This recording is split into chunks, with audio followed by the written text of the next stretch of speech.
ইশতেহারটা প্রকাশ করবো। এই জাতীয় পার্টির ইতিহাসে এই প্রথমবারের মতো যে নির্বাচন হলো, এই নির্বাচনের পোস্টারে অলিবন্ধু হোসেন মোহাম্মদ এরশাদের কিন্তু ছবি ছিল। পরে দেয় আরপি অনুসারে শুধু চেয়ারম্যানের ছবি দিতে হবে। তা আমি ওটা দেখাইছিলাম, তাই হয় তাহলে আওয়ামী লীগের সভাপতি তো শেখ হাসিনা, তার পোস্টারে বঙ্গবন্ধুর ছবি থাকতে পারে। তাহলে আপনি আমরা জাতীয় পার্টি করবো, জাতীয় পার্টির আমাদের পোস্টারে অলিবন্ধু হোসেন মোহাম্মদ এরশাদের ছবি থাকবে না। এইটা মেনে নেওয়া যায়? এত এত মানে পল্লীবন্ধু এরশাদের প্রতি এত অবজ্ঞা। এই জন্য অনেকে বলে যে আসলে কি সিএম কাদের এরশাদের ভাই ছিল? এই প্রশ্নটাও কিন্তু করছে। কত সময় কথা বলতে পারবো বলেন, আমি তার বলতে গেলে এইসব কাহিনী বলতে গেলে ঘন্টার পর ঘন্টা লেগে যাবে। এই জন্য আমি একদিন ওই বলছিলাম, একটা লাস্টের যে শাখার সাধারণ সম্পাদক আবু তালেব চৌধুরী চান্দুকে যুক্তরাষ্ট্র জাতীয় পার্টি আয়োজিত জাতিসংঘের রাজধানী নিউ ইয়র্কে বাংলাদেশ থেকে আগত জাতীয় পার্টির কো চেয়ারম্যান জনাব সুনীল সুবুরায় যুক্তরাষ্ট্র আগমন উপলক্ষে আজকের এই সভার সম্মানিত সহসভাপতি, প্রধান বিশেষ অতিথি, উপদেষ্টাবৃন্দ, সহসভাপতিবৃন্দ, সাংবাদিক ভাইয়েরা, আসসালামু আলাইকুম। আমরা বিশেষ করে দুইজন অতিথি পেয়েছি, যিনি বাংলাদেশের জাতীয় পার্টির প্রতিষ্ঠাতা সভাপতি, প্রাক্তন রাষ্ট্রপতি হুসেইন মোহাম্মদ এরশাদের উনি প্রেস সচিব ছিলেন এবং বর্তমানে উনি যে কমিটি আছে এই কমিটির কো চেয়ারম্যান। এই জাতীয় পার্টি যুক্তরাষ্ট্র আগমন উপলক্ষে এবং ওনাকে ধন্যবাদ জানাচ্ছি এবং ওনার সহধর্মী কণিকা রায়কেও আমাদের এই সভাতে অংশগ্রহণ করাতে ধন্যবাদ জানাচ্ছি এবং সেই উপলক্ষে জাতীয় পার্টি যুক্তরাষ্ট্র শাখার পক্ষ থেকে আপনাদেরকে লাল গোলাপের শুভেচ্ছা জানাচ্ছি। আজকে জাতীয় পার্টি কী জন্য আজকে দ্বিধাদ্বন্দ্ব হয়ে গেল? গত অক্টোবরের পর থেকে যখন আমাদের দেখা গেল যে একটা নির্বাচন হবে, নির্বাচনে প্রথমেই যিনি আমাদের চেয়ারম্যান ছিলেন উনি প্রথমে বললেন যে আমরা 300 আসনে নির্বাচন করব। দেখতে দেখতে পরে উনি আবার 287টা আসন আবার উনি আসনে প্রতিদ্বন্দ্বী বসাইলেন জাতীয় পার্টির পক্ষ থেকে। যেখানে বসানোর পরে কতদিন পরে দেখা যায় যে একটা সমঝোতা হয়েছে। সমঝোতা দেখা গেল যে উনি 26টা আসন পাওয়া হয়েছে। কিন্তু কি জন্য যে এই 287টা বসা হলো, 26টা হলো?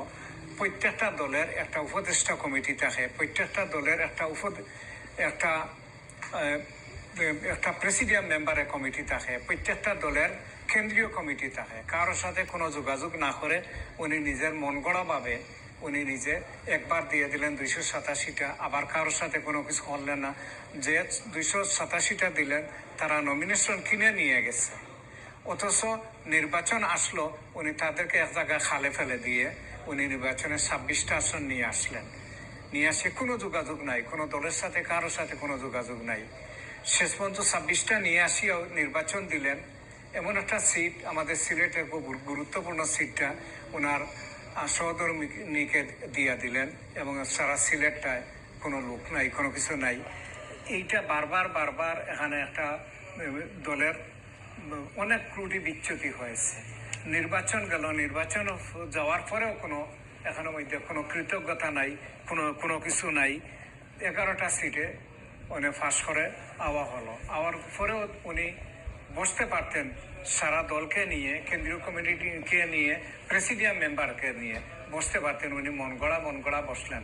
তখন ইলেকশনের পরে একটা প্রতিক্রিয়া আসলো দল থেকে, আমরা 287টা সিট দিলাম, আপনি 26টাতে আসলেন। আমরা এখন ছাগলের 3 নম্বর বাচ্চা হলাম। আমরা একটা প্রতিষ্ঠিত দলকে, আপনি কোনো প্রতিদ্বন্দ্বী নাই, আরেকটা প্রতিদ্বন্দ্বী দল ইলেকশনেই যায় নাই। আমরা মেইন বিরোধী দল অনেক দিন থেকে আসছি। আপনি এমন কাজ করলেন, আপনি চেয়ারম্যান দলের কোনো যোগাযোগ না করে মানুষের যখন কথাবার্তা শুরু করলো তখন আপনি তাদেরকে গণতান্ত্রিক পদ্ধতি ছাড়া আপনি তাদেরকে ফিরে বহিষ্কার করলেন যে কথা বলে তাকে বহিষ্কার করতে করতে তখন আমাদের প্রধান পৃষ্ঠপোষক রওশন এরশাদ চিন্তা করলেন দলটাকে তো আমরা এই দলটাকে প্রতিষ্ঠিত করছি এবং এই দলটা যদি এইভাবে চলে যায় তখন আমাদের দুঃখ লাগবে। আমি এখনো জীবিত আছি। যে লোকটা প্রতিষ্ঠাতা চেয়ারম্যান দলটাকে প্রতিষ্ঠিত করে গিয়েছে, ওনার মানে সহধর্মী বেগম রওশন এরশাদ, উনি ওনার ক্ষমতা বলে উনি দলকে ধরিয়ে এবং একটা সম্মেলন দিলেন। সম্মেলনটা 9 মার্চ হলো এবং সম্মেলনে যথেষ্টভাবে 61টা মিডিয়া আসছে এবং যে সম্মেলন হয়েছে বাংলাদেশের ইতিহাসে, সম্মেলনে জাতীয় পার্টির ইতিহাসে এত বড় সম্মেলন হয় নাই।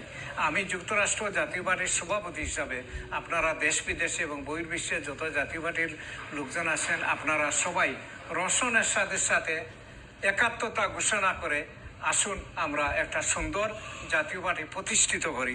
যে জাতীয় পার্টি আমরা আগামীতে আমরা নিশ্চয়ই বিরোধী দল হিসাবে আমরা থাকবো এবং জাতীয় পার্টিকে প্রতিষ্ঠিত করে রাখবো এবং এই জাতীয় পার্টির মূল ধারা হিসাবে জাতীয় পার্টি থাকবে।